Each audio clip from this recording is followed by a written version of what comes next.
I didn't know Will could draw, I remember thinking as my friend's hand quickly moved across the page. And then I looked more closely in Will's impromptu sketch, and I immediately regretted it. I tried to unsee it. I shifted my attention to other things around me, anything at all that wasn't ink on the page, the blur of Will's hand, the beads of sweat gathering at his temples, the gentle autumn breeze creeping through the crack of the window. Okay, just don't look at it. Just don't look at the page.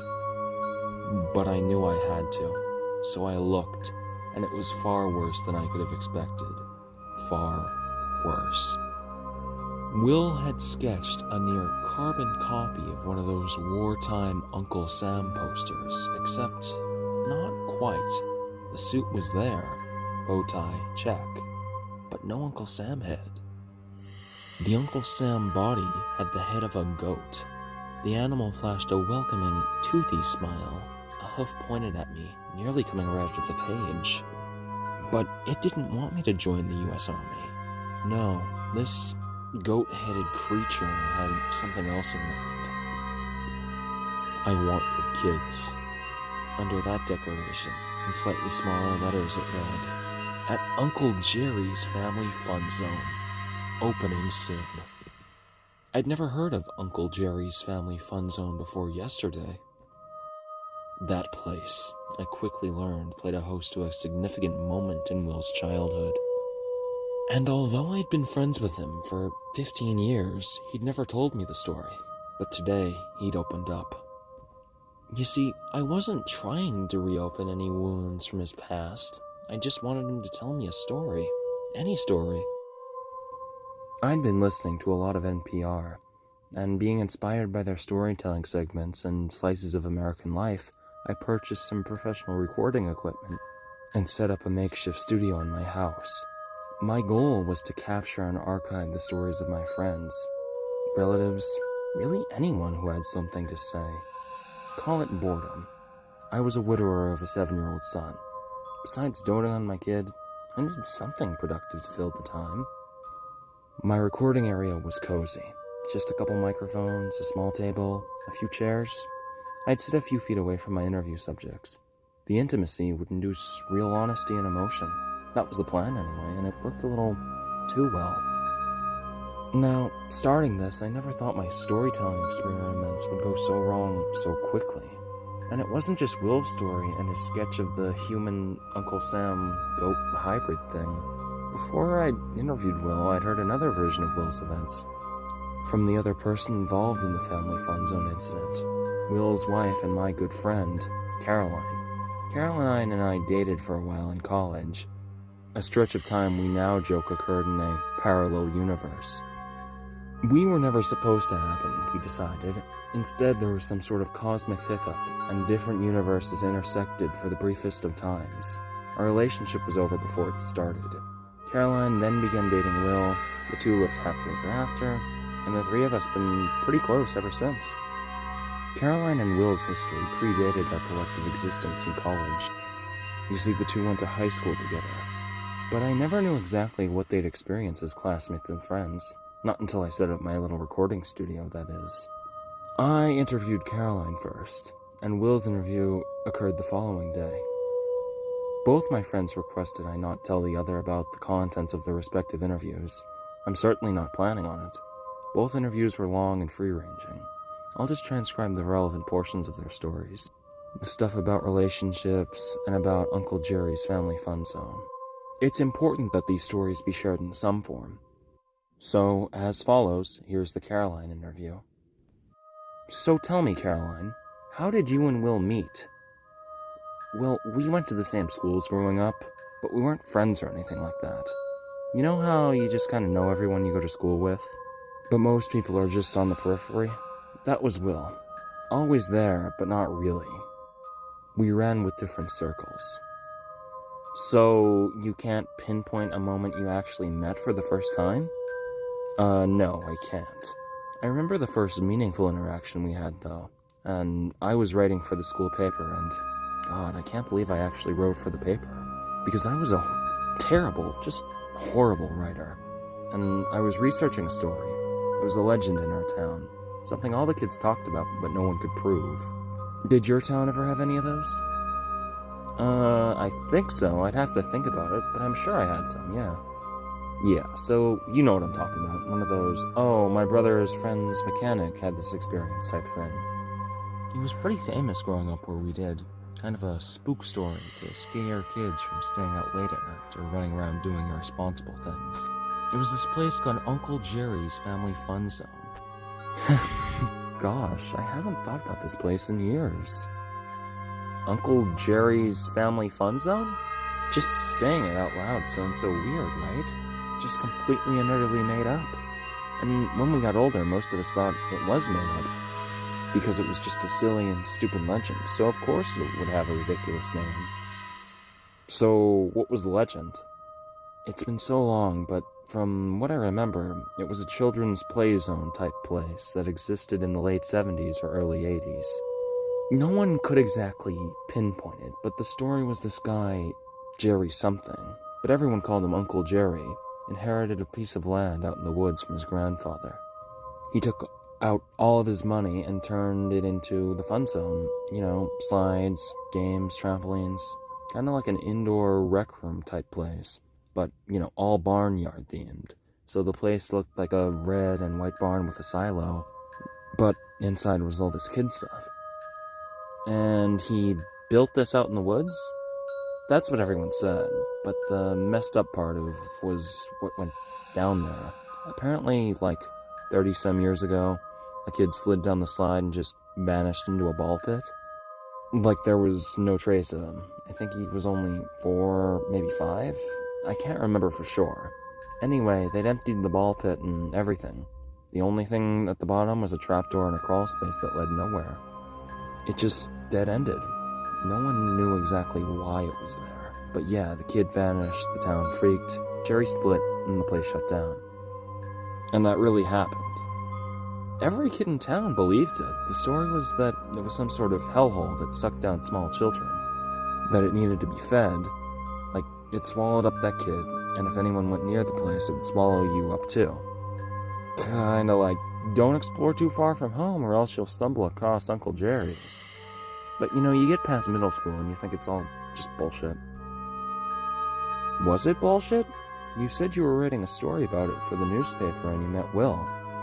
Yeah, so I decided to write about Uncle Jerry's, and Will heard about it. He joined the newspaper because he wanted to help. I mean, I think he just wanted to spend more time with me. But he helped me with my research. We talked to people, looked at old newspapers, spent a lot of time in those creepy library stacks. That's where Will held my hand for the first time. God, we were so young. So, did you find anything? Nothing. There was no record of the place. We even talked to the police department. They had nothing. Did they know what you were talking about? Oh yeah, everyone had heard of Uncle Jerry's, and everyone was really nice about helping us, but nothing factual existed. My article was going terribly. It was all dead ends. Was that what you expected? Honestly, I don't know what I expected. I just thought it'd be a cool article. So I had a lot of interviews with people telling the stories. I was going for like a oral history type vibe for my article, but then, God, I haven't thought about this in years. Will came to me. He said he knew where the fun zone was. He said he had directions to a place that didn't exist. Will said that it did. It was out in the woods, down some roads that weren't even on the maps. How did he get those directions? It's been so long, I honestly can't remember. Did they fall out of some ancient book at the library? Yeah, I think that's what happened. But he had them. Did you go there? I'd never told anyone this. No one. I can't believe I'm telling you right now. Will and I haven't talked about it even since it happened.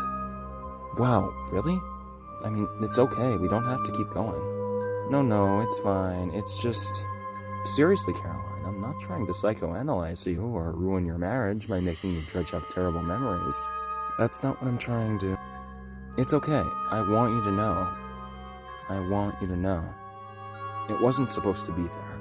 It just wasn't. And what happened was Will was going to go there first to make sure it was safe, and I'd meet him there later on. And I did. I'd follow the direction perfectly, down all of these forgotten dirt roads, used to be real roads. Right turn at a rock the size of a Volkswagen. Go 3/4 of a mile and take a left at the pine tree with the downed limb. Stuff like that. All landmark stuff, but the directions were perfect. I drove for what felt like forever down this bumpy road, and it just ended. Nowhere else to go. And there was Will, standing at the side of the road next to his car, hands jammed in his pockets, and he had this look in his eyes. He just looked different. It's almost like after that night there were two Wills. The first Will who had helped me work on my story, helped me research, and held my hand in the library. He was so sweet, just so shy. Tender, innocent, but after that night he'd changed forever. Like he never looked at me the same way again. And we've been married for 9 years now, and together since junior year of college, so 13 years, and he's never looked at me the way he looked at me in the basement of the library back in high school. I know it was the night at the fun zone that changed him. I know it. It was that night. Caroline, have you ever thought about us? Like, what if our parallel universe had intersected forever with the real one, and we were together? I haven't. Look, I think we should just stop recording. Please don't. It's just me and Will. 9 years, no kids, no babies, and he just doesn't look at me like he's supposed to. He's supposed to give me a baby, and we're supposed to be living this love story, but something went wrong, and it all started this night. What happened? On that night, I mean. I pulled off to the side of this dirt road that no one had driven on in probably decades, and like I said, Will just seemed different. I asked him if he'd found it, and he said that it was there. Uncle Jerry's family fun zone was there. Will grabbed 2 flashlights from his car, and we followed the path through some brush. Then it kind of emerged before us, nestled in the trees. The barn, the silo, everything. It was so strange. It was almost like it materialized, if that makes any sense. It was dark, so yeah, I think I see what you mean. And there was this picket fence around the place. Each board was painted yellow, green, or light purple, and it held up better than it should have. The paint should have completely peeled off, or maybe the whole thing should have fell down, but it was in good shape. So, did you go inside? I mean, we came all that way, right? The main entrance was this huge wooden double door, probably 15 feet high, and above it was the sign, Uncle Jerry's Family Fun Zone, with this picture of a cartoon farmer with a piece of straw hanging out of his mouth. And this sign had been vandalized. Someone had spray-painted X's over the farmer's eyes, and nearly every letter had been scribbled out.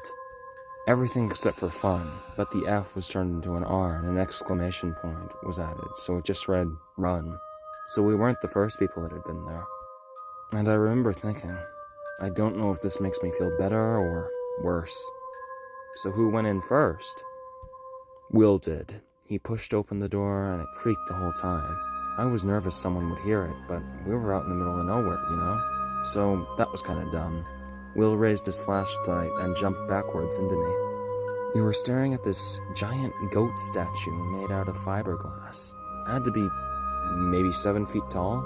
It was standing on its hind legs with its other front legs reaching out, like it was hugging something invisible. I guess it was a photo op, you know, stand inside it, take your picture, and they were everywhere. Wait, what was everywhere? Fiberglass farm animals. Goats, sheep, cows, pigs, all standing on 2 legs, all of their front legs extended. They were scattered around the whole place, almost like soldiers keeping watch. Most of them were covered in some kind of black soot substance. I ran my hand across one of the sheep. The soot was probably half an inch thick. I still remember it trickling through my fingers. It was wet, almost gooey. I honestly don't know what it was. What else was inside? Slides. They were everywhere. Slides, jungle gyms, swinging bridges, a basketball court. We crept around for I don't know how long, just not believing it was real. and it was just so dark and utterly silent. We got turned around so many times. It was like we were going deeper and deeper, and I know this doesn't make sense, but it felt like we walked longer than we should have. Like the place was bigger on the inside than it looked on the outside. At one point, I remember looking back at Will and saying, "It's like a maze in here." And right at that moment, we almost ran into a sign that said, "Uncle Jerry's Amazing Cornstalk Maze." But we were right at the entrance to a maze, but it wasn't made out of corn. The walls were wooden with corn stalks painted on them, and there was no way we were going in there. Not a chance. Did you find the ball pit, maybe?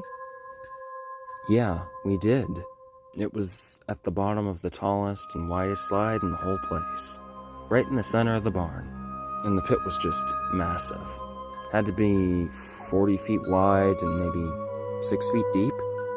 It was empty. No plastic balls, just a giant, barren pit, and there was a ladder going down into it. And from where we were standing, we saw the hatch. Will looked at me and just kind of shrugged, and he said, "This is why we're here, right?" We climbed down, and as we walked towards the hatch, our feet echoed. But it was a different kind of echo, like it died quickly, too quickly, almost like something was sucking away the noise. I can't believe you guys did this. I guess it was adrenaline. Our flashlights were directly on the hatch, and it had one of those round steel rings. No lock. We stared at it for a while without saying anything. Almost like we were expecting it to start pulsating, pop open. But we wanted to know what was inside. We had to know. So we decided to do it together. We grabbed the steel ring with both hands and pulled it up. I thought I'd be greeted by the bones of that dead kid, but there was only the smell that rushed us. It was very cold and crisp, and a tiny whiff of sulfur. Will hopped right in. I reluctantly followed. The stories were all true. It was a crawl space to nowhere. We crouched down and crawled about 20 feet, and the tunnel just ended. Nothing but a smooth steel wall. We ran our hands across it. Maybe we'd find a secret handle or trigger or a button or something, but there was nothing. And then we heard the noises from above. Holy God. Something had jumped into the pit, because the first thing we heard was this single, reverberating thud. It was unmistakable. And then the footsteps directly above us. Walking towards the hatch, we killed our flashlights and pressed our backs into the steel. Will put his arm around me and covered my mouth, and I did the same to him. My legs started trembling and bouncing on the floor, and Will grabbed it, steadying it. We listened as the footsteps got closer to the hatch, and then they just stopped. And I wanted to look down the tunnel. I did, but I didn't want whatever it was to see the whites of my eyes, because I was terrified it would give me away. But I felt its presence across the tunnel. I knew it was there. I felt it leaning down and staring at us. I'm sure about that. I even heard it breathing softly. Did he say anything? No, it just watched us for a while, and I never opened my eyes.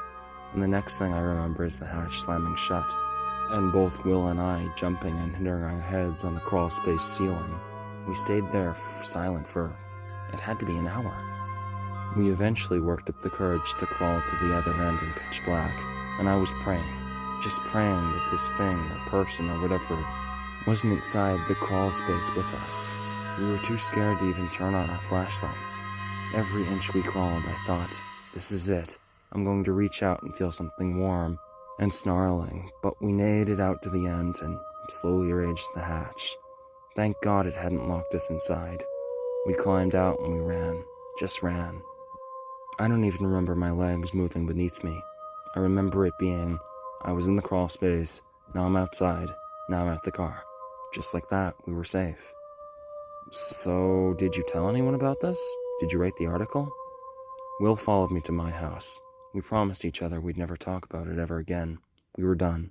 No article, nothing. Why not? I think we stumbled across something we were never meant to see, and something knew we were there, and I think it let us off with a warning. I didn't want to make it mad. I figured we had been given a second chance. You keep calling it. Is there a reason for that? Just a hunch. The sounds it made when it walked, the vibe it gave off, didn't feel human. I honestly can't believe you haven't talked about this since high school. You or Will have never brought it up? Not once? I love Will, but it changed him.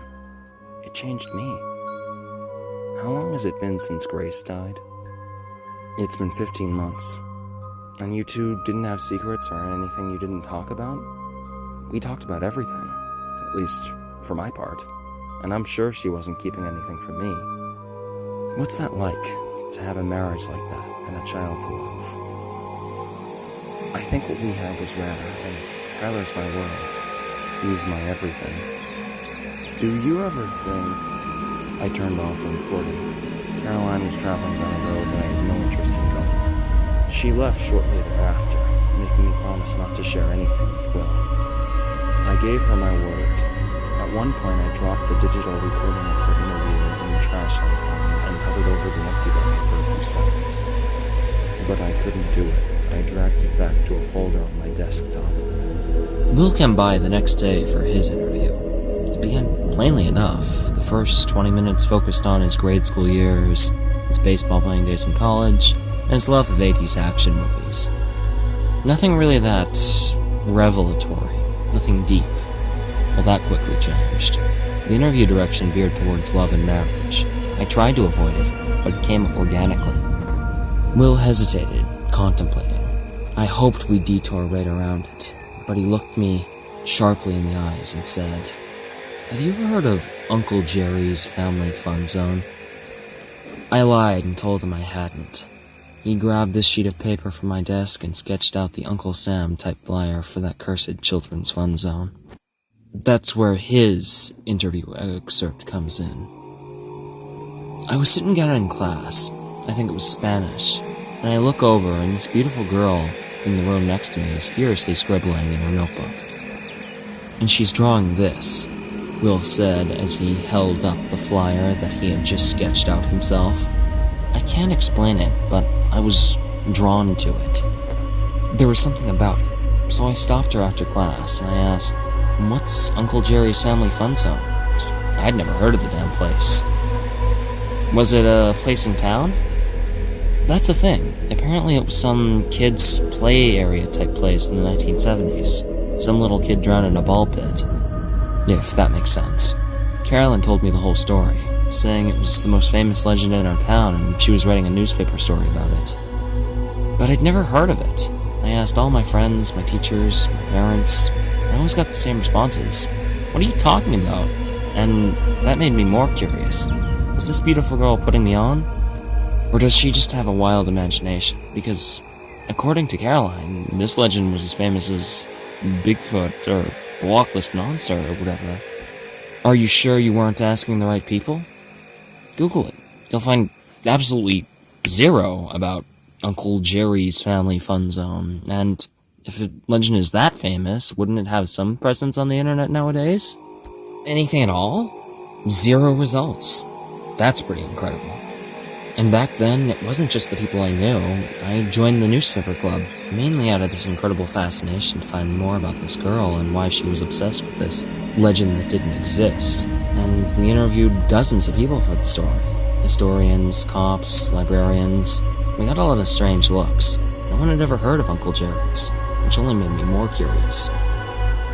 Did you guys get together? I know you started dating in college. I didn't know you had a history. Not really. I mean, almost. Caroline had this pull on me that was hard to explain. We were spending a lot of time together. And she was gorgeous and funny and motivated. Man, just motivated to find out more about this Uncle Jerry's place, and I liked it. Even when I thought she was maybe a little bit crazy, I liked it. But she wasn't crazy. So it was real? We had no clues or leads, and I was just hoping she'd give up, drop the thing and we can start dating and doing normal teenage stuff or whatever. But one night, I haven't thought about this in forever, I was up late cramming for a test, and I see this bundled up old guy walking down my street, just kind of putzing along, and this guy looks like he's 200 years old. And he stops at the end of my driveway, reaches out into his overcoat, and pulls something out and slips it into my mailbox, and I was like, what the hell is this? I stand up, and he snaps his head and looks right at me. It was freaky. Just freaky. I dived down on the floor, because I didn't have the balls to look outside for another 10 minutes, and by that point he was gone. So what did he put in the mailbox? I found out in the morning. It was directions, scribbled on a napkin. Weird-ass directions. Like, drive down the dirt road and look for the tallest tree, then turn right type directions. I immediately knew it had something to do with Uncle Jerry's. I just knew it. Did you tell Caroline? Here's the thing, and this will sound terrible, and I can't believe I'm telling someone, but here's what happened. This Uncle Jerry's thing had been going on for weeks, and I know I said I liked the fact that Caroline was obsessive over it, but things turned weird quick. She kept coming over to my house to hang out, but she didn't seem too interested in me. She was more interested in my brother, who was 2 at the time. And, God, it's hard to explain. It wasn't like a normal, I like playing with your brother type thing. It was creepy. The way she looked at him, it was almost like she needed him for something. That she was gonna snatch him.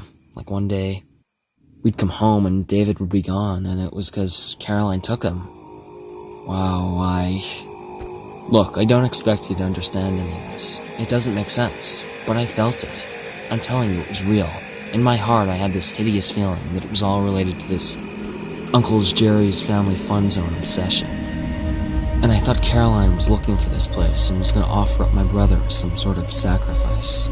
Just saying it sounds so messed up. You probably think I'm yanking your chain. I mean, this is my wife we're talking about here. This is Caroline. No, it's fine. You don't really sound like you're lying. I wouldn't. Not about this. Did you tell anyone? No, they probably think I was the crazy one. The whole thing was insane beyond belief. But I had to know what she was up to. So, here's what I did. I told Caroline I'd found directions to Uncle Jerry's. I told her they'd been folded in some library book in the town's history or something. I gave her directions to the place and told her I'd check it out first, but here's the thing.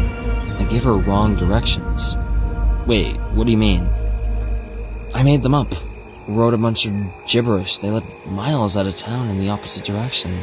And then I followed my directions, the one the old man left me, and they led me right to it. It was real. This Uncle Jerry's place, it was real, and man, it made no sense. And then Caroline showed up. With the wrong directions? I'll never forget it. Seeing her car pull up, she should have been 40 miles away. Here she was, and that's when I knew. Something was deeply wrong about her. Something wrong about that old man, something wrong about that place. It was like Caroline was magnetically drawn to it or something. Uncle Jerry's family fun zone. Like, it exists because she believes it exists. I decided from that moment there was some form of evil forces in the world that I would never understand. Never. And Caroline was wrapped up in it. How was this place real? Like I said, it didn't make any sense. Nothing did. We explored the place for a while, and it was... Christ, it feels like I'm going back there right now. And I never wanted to go back. Never. That musty smell. Those animals that just towered over us like monsters. It's just... Hey, Will, why don't we end this? No, just a little more. There's some things that you should know. Never seen Caroline so excited. Still haven't. I swear she bounced around that place. Wanted to explore every inch. She even pulled me into some horrifying corn maze I thought we'd never get out of. And then, we found it. We found the place where that kid had disappeared. Caroline pulled open this hatch in this enormous, empty ball pit, and we wiggled through this crawl space that dead-ended. And then we heard something. Someone else was inside the barn. We heard its footsteps above us, and it was stomping around. I thought, maybe it was the old man, because who else would know we were here? Was it the old man? It wasn't. No way. We were huddled up at the end of the crawl space, and my legs were shaking so bad I thought they would spring free from my body. But Caroline held them down for me. She was so calm, just so calm. And then the hatch opened, and in the dark I saw this figure kind of lean down. It definitely wasn't the old man. It was too skinny. It couldn't have been a person. It just couldn't have. So we stared at it from across the crawl space, and at one point I turned to look at Caroline. And she was watching this thing with this little grin on her face, and that thing kept on looking and breathing, and then all of a sudden, it sniffed the air, like it was smelling us. And the voice, God, I'll never forget it. It was this voice that was deep and raspy and terrible all at the same time. It said, "Not young enough." Then it slammed down the hatch, and it was gone. We waited for a while, and when we thought it was safe, we ran back to our cars. Look, Will, if I thought we'd talk about this, I wouldn't have asked you to do this. I mean it. I never intended for it to be something like this. Look, it's fine. I needed someone to know. I'm just glad it's you. Look, if I can ask, and if you don't want to answer, that's totally fine. Why are you with her? Why are you married to Caroline? Because someone had to marry her, and it had to be me. Does that make any sense? I know what happened at that place.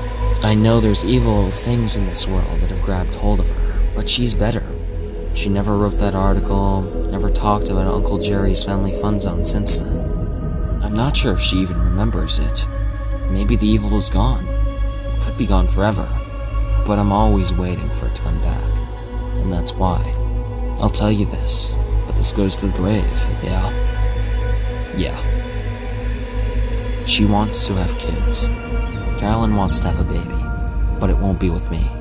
I got a vasectomy years ago, back in college, actually. I won't give her a baby. Not after everything that I know. But now she wants one, more than anything. She'll find out, you know. If you guys do fertility, the doctors will find out. I know. What will you do then? I don't know. I don't know. My original hunch about my interview experiment was correct.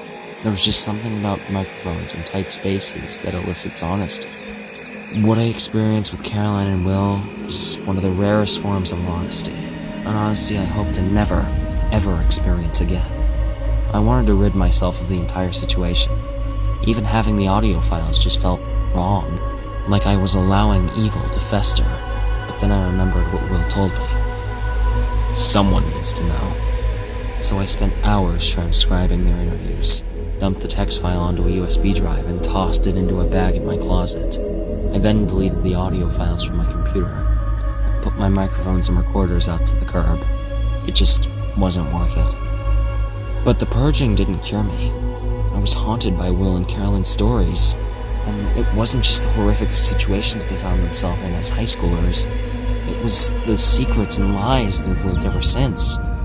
Will and Caroline came over for dinner a few weeks after the interviews, and it was like nothing was wrong. We drank, we laughed. I watched Will touch the small of Caroline's back, and Caroline gently caressed Will's elbow. It all seemed so frighteningly normal, but I knew what they were living with, and it terrified me. The next day, the doorbell rang. It was Caroline. She'd left her sweater at my place and was here to pick it up. It was the first time being alone with her since the interview. I was worried she'd bring up Uncle Jerry's family fun zone and wanting to have a baby, or she'd again gently broach the topic of me and her and what could have been, or what could be. I just wasn't sure. I retrieved her sweater from the kitchen and walked her to the front door.